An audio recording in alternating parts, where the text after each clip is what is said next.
Amazon drivers save a little girl and save a dog. When the heck is Prime Day? Amazon's liable for your products. It's a bird. It's a plane. No, wait. It's Amazon Prime Air drones and much more. Stay tuned for Amazon news. Welcome, fellow entrepreneurs, to the Entrepreneur Adventure Podcast, where we talk about Amazon wholesale and how you can use it to build an e-commerce empire, a side hustle, or anything in between. And now, your host, Todd Welch. What's up, everybody? Welcome to This Week in Amazon News. A lot of really good articles that we're going to dive into. Make sure if you want the links to any of the news in here, you can get that at entrepreneuradventure.com/39, since this is episode 39. Let's go ahead and just dive right into the news. All right, first article from Journal News. Amazon driver finds girl on the side of the road. So this is an interesting one. The Amazon driver was delivering packages and she saw a car in the bushes, went to investigate and found a little girl on the side of the road, called 911 and stayed there with the little girl until the police arrived, made sure the little girl was safe. Apparently what happened is the father's vehicle had been stolen and reported stolen about 30 minutes prior. The person stealing the vehicle probably didn't even know the little girl was in there. When they found the little girl was in there, they just abandoned the vehicle, which makes that person a really horrible person. I mean, it's one thing to steal a vehicle, another thing to hide the vehicle in the bushes when you find out there's a little girl. Just kind of crazy, but really cool that the Amazon driver found this little girl, called 911, and helped reunite her with her parents. So just a nice feel-good story there to start things off. Always nice to hear people doing good things like this, and this just happens to be an Amazon driver, so pretty cool news. So I wanted to bring that up here to you. Always good to start things out on a positive note. This next news article comes from Helium 10, and it says, Amazon buyers can find your home address in 30 seconds. How to keep your personal information safe. Now, I bring this one up because the day that this episode is going to be going live is the day that Amazon is going to start showing our address on Amazon.com, or your business address, whatever address you have registered on Amazon.com. And I've mentioned this already in the past, and that if you have your home address on there, you probably want to get a mailbox like from UPS or mailboxes, etc., or something else to use as your business address. Now we have to keep in mind, right, that whatever address you use, you need to be making sure that you're using that as your business mailing address. It doesn't have to be your business shipping address. You can have multiple addresses. So you can have your business mailing address. So I have my mailing address as a scanning service. And then my shipping address is my warehouse. So they can be separate. And as long as that mailing address is on the invoices that you're getting from your suppliers, Amazon will still accept that invoice. So make sure it's the same. But what this article points out is that people could actually get your address prior to September 1st. And it was really easy to do. So if you go to a product page, you can click on the seller's name. And when you click on the seller's name, that brings you to the seller profile, which is where now they're going to say, or where they're going to show your address. And that is for the .com. But in the past, they had already shown this for Mexico and the UK and other places. So the trick that they pointed out here was you could go to the .com seller profile, change the .com to .com.mx, which I think is the Mexican marketplace, the Mexico marketplace, or change it to .co.uk, which is the UK marketplace, and it would have shown your address already. So not really something new. It's going to be easier for people to find your address, but they could actually find it before. So just keep that in mind. Your address is going to be public information on here. already. So get a mailbox or something if you don't want people seeing your personal email address. Next up here are some news articles from Amazon themselves. So in Seller Central dashboard, these popped up. Coming soon, long-term storage fee inventory cleanup. So September 15th is the next hit of the long-term storage fees. And these fees are going to be high. They're going to be $6.90 per cubic foot or 15 cents, whichever is higher. So if you have smaller products, it's not too bad. If you have bigger products, it's really going to hit you. And so this is for any inventory that's been in there for 365 days or longer. Now, we all know that Amazon is working hard to clean up their warehouses because they are overstocked in their warehouses. They literally do not have any more storage space in a lot of their warehouses. So they are hitting people hard trying to get product out that's not selling. They only want you to store product that's in there and it's selling really quickly. You know, we've seen with the IPI score where you can't bleed below 500 or you get severe restrictions and individual restrictions on products where you can't send products in. Now, I've heard reports that the number of products you can send in for a product is going up as the sales history sees higher sales velocity. So hopefully they continue to do that. I've already run into it with my products, not being able to send the number of products in that I want. Literally, I've ordered like 500 and I could only send in 100 and some. So I've got a bunch sitting back here in the warehouse and I can't send them in. So I'm just streaming them in. So you're gonna have to decide how you want to do that. Either selling fulfilled by merchant, perhaps, the product that you have sitting on hand, or have it in stock like I'm doing. And every time I make a shipment, I see how many more of that product I can send in and send it in. So I'm constantly streaming that product into Amazon. A lot of people are going to be doing FBM. I'm not really favorable on the FBM. I don't like it. I like doing the FBA. So I'm streaming my inventory in. I may start doing some FBM if it gets really bad and I'm running out of stock on Amazon. We'll see what happens. But it's going to be a struggle. Amazon is trying to free up space and make sure people are not sending in a ton of products. So you're probably, regardless, going to have stock ready to go. If you're not shipping directly from your supplier, you're going to have it in your warehouse ready to send in. And you're probably going to have to order small amounts if you're ordering from your supplier, and just having that constant stream of product going into Amazon if these are products that are selling a lot of stock very quickly. So definitely keep that in mind. September 15th, get any stock out of there that's been in there 365 days or more, so you do not get hit with that. Next news out of Amazon, do not miss out on Amazon Accelerate. So Amazon is going to be having a free conference here. It doesn't show a lot of information exactly what they're going to be talking about. It's going to be skewed towards brands. It says here, day one keynote.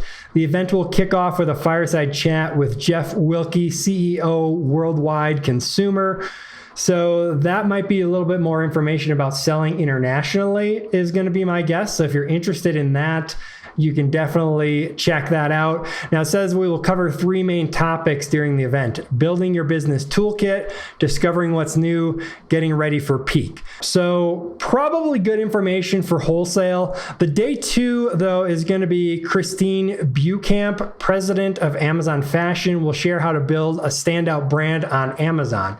So that one is going to be more interesting for brands, but us wholesale sellers might want to check it out as well, because as I've talked about cleaning up brands and helping brands grow, knowing this information will be very beneficial to you if you're going down that path of trying to get exclusives and help brands grow their business and offer that additional service on top of just selling their product to try to get those accounts open. So that could be very good information there for us as well.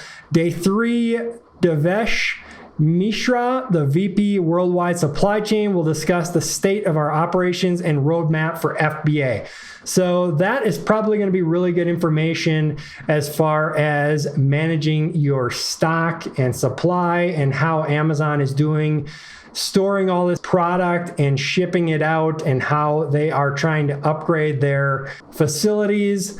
So definitely something probably to check out if you're able to. It's free, so a lot of times you get what you pay for. This is probably going to be a lot of information and how Amazon is trying to make things better for us and for brands and things like that. So just keep that in mind. But just wanted to point it out for you so you can check it out if you are available September 1st to 3rd to check out this virtual event that they're going to be doing for us.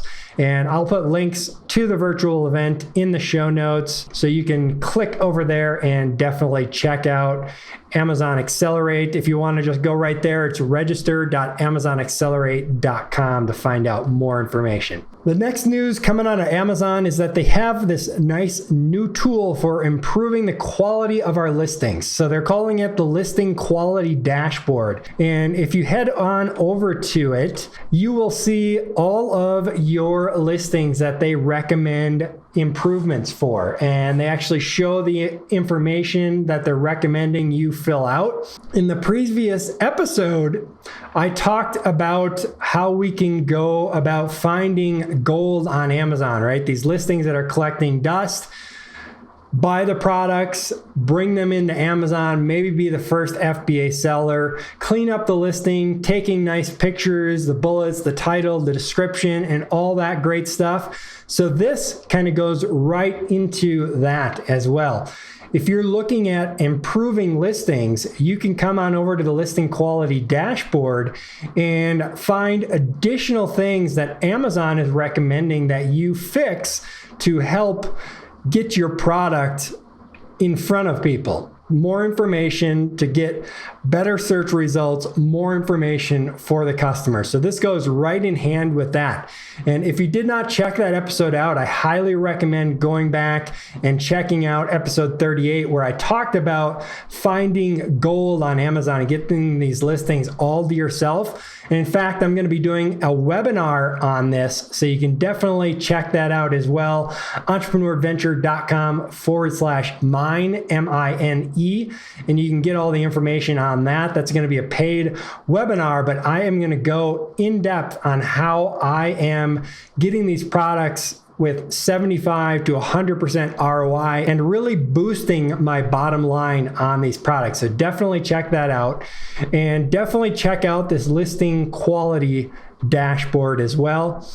Now, if you're just looking for that Listing Quality Dashboard in your Seller Central, you just have to hover over Inventory, go to Manage Inventory, and then in the list of links that they provide at the top of Manage Inventory, one of them is Listing Quality Dashboard. Right now, it's the very last one for me, but you never know, they move that stuff around. So that is where it is currently. I'll put links to the Listing Quality Dashboard in the show notes as well at entrepreneuradventure.com/39. So you can check that out also. All right, this next news is from PCGamer.com. When is Prime Day 2020? When the heck indeed, right? Previously on Amazon News, I reported that Amazon Prime Day was supposed to be sometime in September.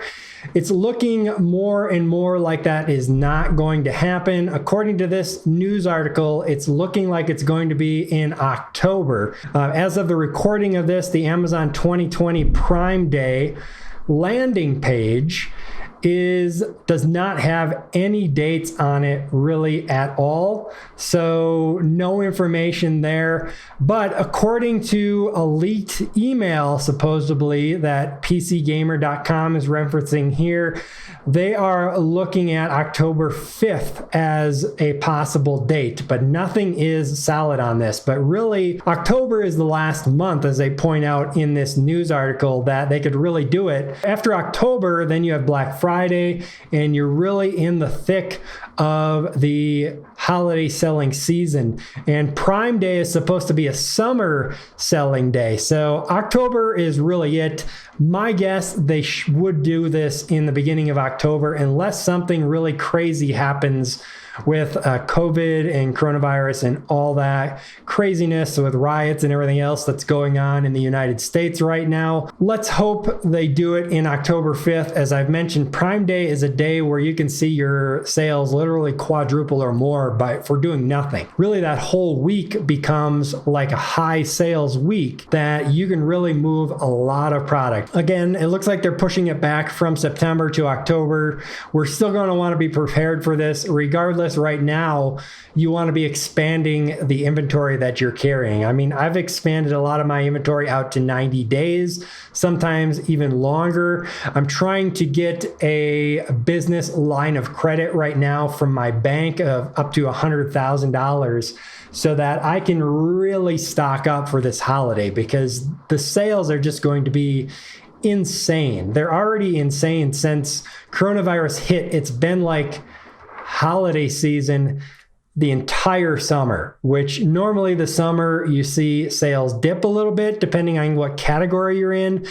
This summer has just been exploding. The last I looked at my Seller Central account, my sales have increased by 230% from last year this time. So it's just crazy time on Amazon. Prime Day looks to be even more crazy, and this holiday season is going to be just exploding on Amazon as everybody looks to buy gifts and everything else online as much as possible so they don't have to physically go to the store to get this stuff. So make sure you're preparing for that, stocking up, extending the days that you're staying in stock, and just getting prepared for this holiday season that's coming. All right, so this next article is from the Washington Post. Headline reads, "Burning laptops in flooded homes. Courts hold Amazon liable for faulty products." Multiple court rulings have found the e-commerce giant responsible for defects in products sold by third-party merchants on its marketplace. So this is a huge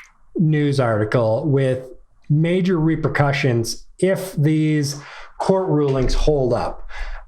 Essentially, what they are saying is that Amazon should be liable for the products that you and I sell if they hurt someone. So if you and I sell, and the example they use in this court hearing is a laptop battery that caught on fire and burned down someone's apartment and burned them. They're saying that Amazon should be held liable for that rather than the sellers of the product or the manufacturers of the product.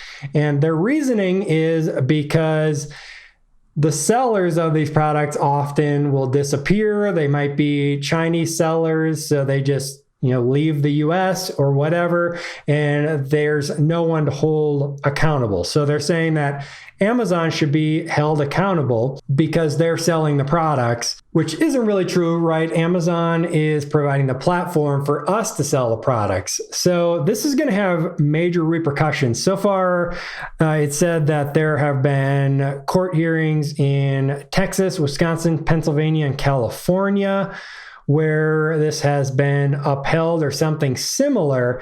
California is actually trying to pass a bill that would hold Amazon accountable. So we'll see where this goes. I definitely think Amazon would probably take this all the way to the Supreme Court if necessary. And they did say that if Amazon is to be held liable, then Amazon supports a measure that would require the law to apply to all online marketplaces, including its competitors who, for example, do not warehouse and ship products sold by third-party merchants. That drew intense opposition from several Amazon rivals, including Etsy, whose chief executive Josh Silverman wrote in a blog post, "The measure will saddle small businesses with complex, hard to comply with legislation that only they can afford to absorb." And he's absolutely correct there. Regardless of if they only impose this on Amazon, it's going to hurt us, small sellers that are selling on Amazon. It's not going to hurt Amazon. Amazon will take this in stride, and what will happen is that they're going to push it back on us, most likely. They're going to, number one, require that we all have super strong liability insurance that names Amazon as a primary payer of that insurance, and it's going to be expensive. We all should have product liability insurance anyways, and the price has not been too bad on that in the past, but Amazon has not really pushed that requirement either. They will probably start requiring us all to have it and provide proof of that, require a minimum for it as well, and that they be named in that liability insurance. Very similar to the liability insurance I signed when I got this warehouse. They required a $2 million liability insurance policy, and I had to name my landlord in that liability insurance. So if I burn down the place, my insurance will pay my landlord so he can rebuild the warehouse here or whatever he decides to do with the money. So that is definitely one thing that Amazon is going to require if this kind of stuff goes through. And they are probably going to be even more strict on sellers who are trying to sell on Amazon. And they're going to favor the big sellers and the more established sellers with better seller feedback. So that is going to become even more important. I've talked about that in the past. Requesting seller feedback has been something I've done from the beginning because it came from my private label days. That's something where you request feedback and reviews on every single sale because reviews are so important. And now even more important is going to become the seller feedback in terms of how Amazon treats you on Amazon. So I've said over and over, there has never been a better time to get in on Amazon. And I repeat that now. It's going to continue to get harder. So if you can get in now ahead of all this stuff before the government starts clamping down on Amazon even more and makes it maybe nearly impossible for new sellers to get in, you want to do that now. Start selling, get in, get grandfathered in, get learning all of this stuff, because as it gets harder, the barrier to entry gets harder. The profitability of those of us in there is going to go up, and it's going to get better for established companies. So become one of those established companies right away. In my opinion, I don't think Amazon should be held liable for these products. Now, should Amazon require us sellers to have insurance and everything else? Yes, I can definitely see that being a good thing. But if you look at this, you could really make a case that if you're going to say that Amazon, because they store the products and shipped it for us, what about every single website that is out there? The internet service provider, or not their internet service provider, but their website hosting company allows them to sell their products on the internet, and USPS or UPS or FedEx ship those products to the end customer. So technically, couldn't you make a case that the hosting company is partially liable for a product that was hazardous and was bad and hurt someone, and that UPS and FedEx and USPS were also liable because they shipped that product, right? It's a little bit different because they didn't physically store the product in their warehouses, but Amazon is just taking that product. So this could really hurt any 3PL that I've talked about in the past as well, third-party logistics.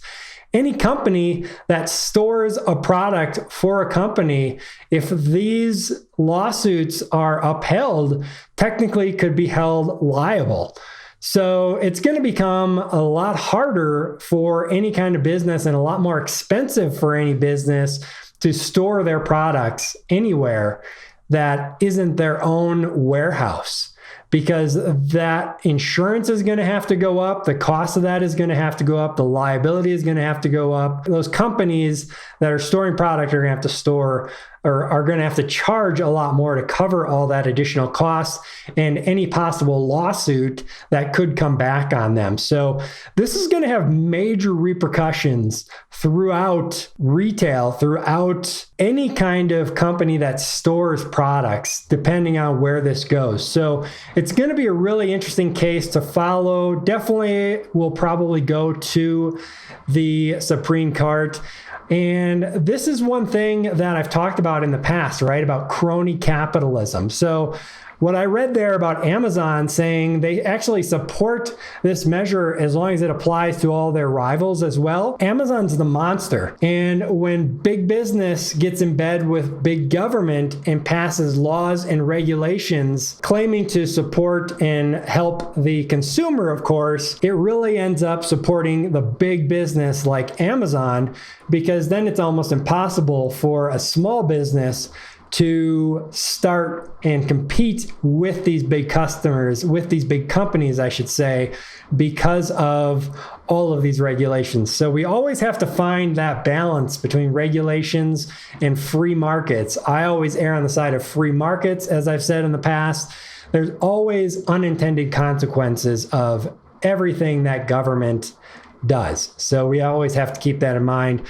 Big news there, though, for Amazon sellers. We're going to have to keep an eye on that and see where that goes. Next up here from Paxos.aero is this one, the Business of Passenger Experience website news. The headline reads, Amazon Prime Air Drone secures FAA exemption. Amazon's Prime Air drone delivery plans scored a boost on Thursday. The Federal Aviation Administration approved an exemption, allowing the company to move forward with operations while working towards formal certification of the MK-27UA aircraft and the airline operations. The approval comes with significant limits, but allows the company to continue development of the platform and supports progress towards the necessary certifications. So if you're watching this on video, you can see the picture here of the drone. It's pretty cool. Just think of like a drone that you'd normally see. It's got Prime Air on the side. It's a little bit bigger, of course, for carrying packages and things like that. But really cool to see Amazon moving forward with the Amazon Prime Air and air delivery. So I definitely think we'll see this sooner rather than later. They're pushing forward with this, and as people want faster and faster delivery, and they prove to Amazon that they're willing to pay extra for that delivery, it's gonna keep moving forward and pushing technology like these. These drones are getting better and better at being able to self-navigate and flying at levels high enough that you and I can't hear them all the time, and then delivering packages. So it's going to be a very interesting future for delivery. We could potentially buy a product and have a drone deliver it within minutes or hours. And going to be interesting because these drones, keep in mind, are going to be unmanned. They're going to be programmed to just fly out, deliver these packages. They're not going to need employees and things like that. So people like to talk about the automated future where we may not need employees. And this is a step towards that, an inevitable step. You know, it's going to be interesting finding the balance between automation and having things for people to do. That's a whole nother discussion, but I'm a technology geek, a computer geek, so I love seeing this kind of stuff moving forward and look forward to maybe a package being delivered by drones at some point for sure. And last but not least, we'll finish this up with some happy news. Amazon delivery driver saves senior dog from drowning in backyard swimming pool. John Casabre said, I happened to be in the right moment at the right time. An Amazon delivery driver delivered the gift of life when he saved a dog from drowning during one of his routes. John Casabre was out delivering packages in Woburn, Massachusetts earlier this summer when he noticed an Amazon struggling to stay afloat in the deep end of a backyard pool. I saw what looked like a snout, and at that moment, my heart sank, he told the local news outlet. Upon realizing that it was a pup in trouble, Casabre said he immediately jumped into the pool with everything on and didn't take anything off. The delivery driver had his phone, wallet, and watch on when he hit the water, though Casabre said none of that mattered. So he dove into the pool, saved the dog. It looks like a husky here, and just a pretty cool story. Another one where Amazon delivery driver is making a difference out there. Always good to point out these positive news stories, I think, because there's so much negativity out there. If we reported on every positive thing that happens in life, you'd never hear the negative news stories. So we always got to keep that in mind, right?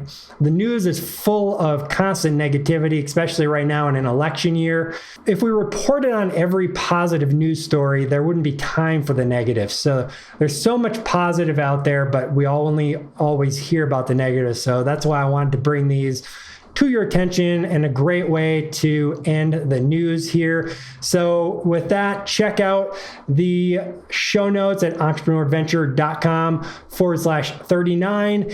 And a reminder on the webinar that I'm going to be doing here very soon, the live webinar on how you can find gold listings on Amazon, polish them up a little bit, and get all those sales to yourself with 75 to 100% ROI. Check that out, entrepreneuradventure.com/mine. That is going to be the wholesale mine and refine method that I'm going to be teaching you guys. So definitely check that out. So with that, Todd Welch, your host, signing off. Happy selling, everybody. This has been another episode of the Entrepreneur Adventure Podcast. Thanks for listening, fellow entrepreneur, and always remember, success is yours if you take it.